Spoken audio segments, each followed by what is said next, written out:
Oh yeah, it's it's always going to be really tough for the players today, from both teams, with the conditions. So I thought, we played really well the first half. We defended well and controlled the ball pretty well. When we got down the other end, we thought they had a bit of trouble hanging on to it. But second half we fell away a little bit. But it's really hard to be too critical there. Like our completion in the second half were pretty poor, to be quite honest. But as I said to them, I don't know how uncomfortable it was out there, but I imagine it was very uncomfortable. So, I thought the guys done a real good job, especially after coming back from England. So it's been a real contrast in conditions for us, and like I say, I'm pretty happy with their effort today. What about throwing an extra new boy in Slade and Toby and obviously Bellamy junior board? There's a lot of new faces out there. I think out of our 18 from the grand final, we've lost 6 of those guys. So someone's got to replace them. And we've got a couple of young guys coming through, and Torhu and Slade today. That was his. Torhu played over in England, obviously, but Slade that was his first grade game. So Junior Moores and Lungy, they filled in pretty well. So there's some good signs there for us, hopefully. But they've just got to make sure that they can do it week in, week out. That's the big test for them now.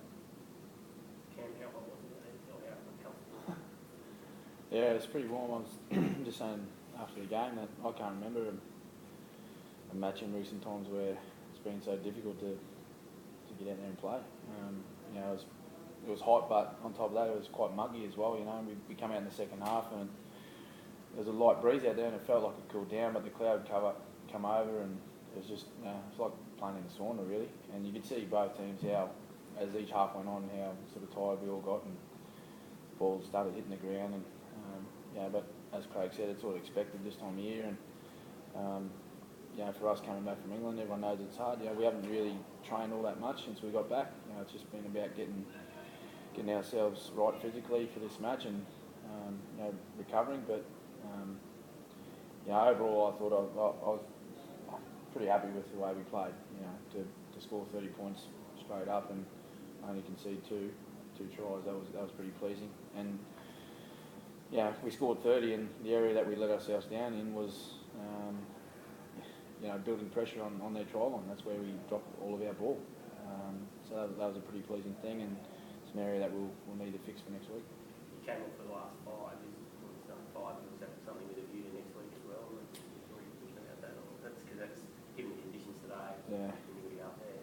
I don't know. I think Craig could answer that better, but I'm thinking it would have been, given that we've got a trip up to Townsville next week. And I was buggered out there. I'll be honest, I was buggered, the first game. And as you just mentioned on the way down here, he was asking how hot it was, and he said, when I took you off, you weren't whinging, so it must have been pretty hot. So, look, I think that's important. We all know that we've got a trip up to Townsville and then a short turnaround after that. But Craig's the man that makes those decisions, and I guess he made the right one there. Well, we made a decision today, to leave Brian Norrie out. Again, Noz probably hasn't recovered from the trip so well. He's obviously getting an older player now. So, it was basically a little bit of the advice of our staff today that, he hasn't really adapted well from coming back from the cold to the heat.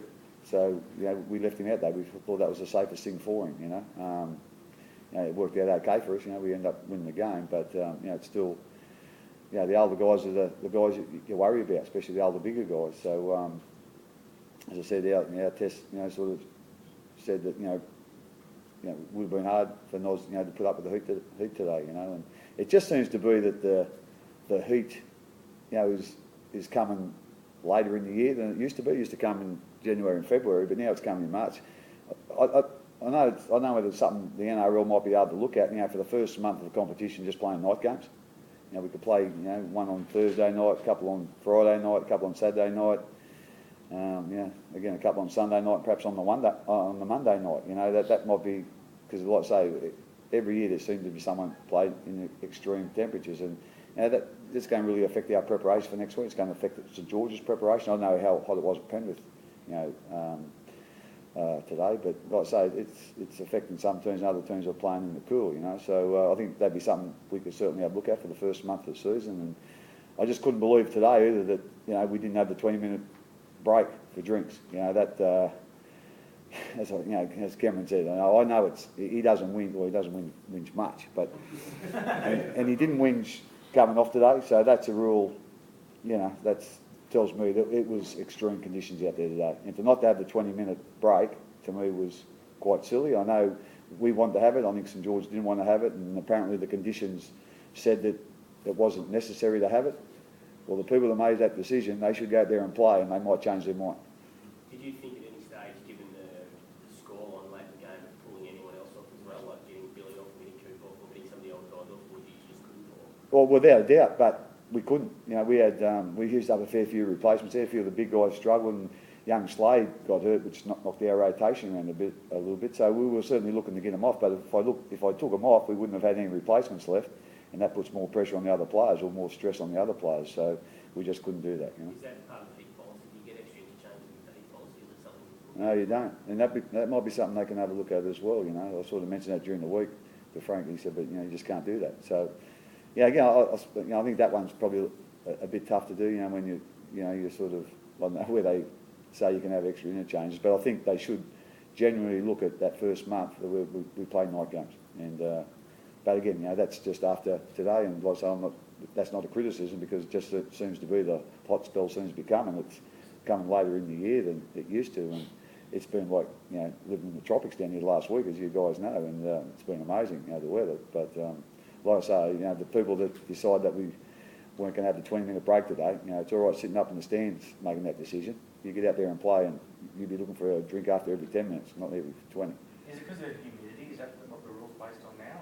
Yeah, I think that's part of it. So I think it's it's a certain temperature and a certain humidity. So I think the temperature was up there, but the humidity wasn't. So as I said, it's easy to make those decisions when you're sitting up in the box or you're sitting on the sideline. Let's do the right thing by the players' welfare. And it's only a little thing, but all the little things add up. Because over the years, like sometimes coaches are kind of used as a psychological thing. Oh, the opposition asked for a drinks break, but we said no because we're tough. Like I've written that a few times after a game. But I suppose it shouldn't really be open to be used like that, should it? Well, I don't know if St George had agreed to it today, whether it would have still happened or whether the officials say it doesn't. But I'm thinking if both sides agree to it, I think you do it. So when St George didn't want it, again, they might be thinking we've come back from the cold in England and it's going to affect us, more, whatever. I don't know what the idea is there, and and it's their prerogative to make that decision. I've got no problem with that, but I think the officials should step in and say, okay, it's pretty uncomfortable out there today. We'll have the 20-minute drink break. What was the injury, Slade? Say again. What was the injury? You said Slade. Yeah, he just got a real bad cut right on his cheekbone now. It's a pretty nasty cut actually. So. Again, I probably wasn't thinking of putting him back on, to be quite honest. But it's his first grade debut, and he got cut a bit short with that cut. So he was very, very keen to go back easy. He's a tough little rooster. So he had a ball today. So hopefully we'll be seeing a bit more in first grade. So it'll be right next week. Yeah, again, I'm not quite sure. It's in a bad place, but I'm thinking they let him go back on again today. So I'm thinking he'll be okay for next week. Do you think Norrie will be all right for next week? Well, that's another situation. He's got another week to adapt, and so hopefully he will be. But again, I'll certainly take the advice of our medical staff on that. If we don't think he's up to the travel and playing in it's going to be a bit more humid up there next week, obviously, than it is here. So, but we'll work that as we go through the week. But you'd like to think that would be okay next week, having today off. Yep. Thanks, guys. Mate, if you're doing Triple M, can I go after them? Are you doing Triple M?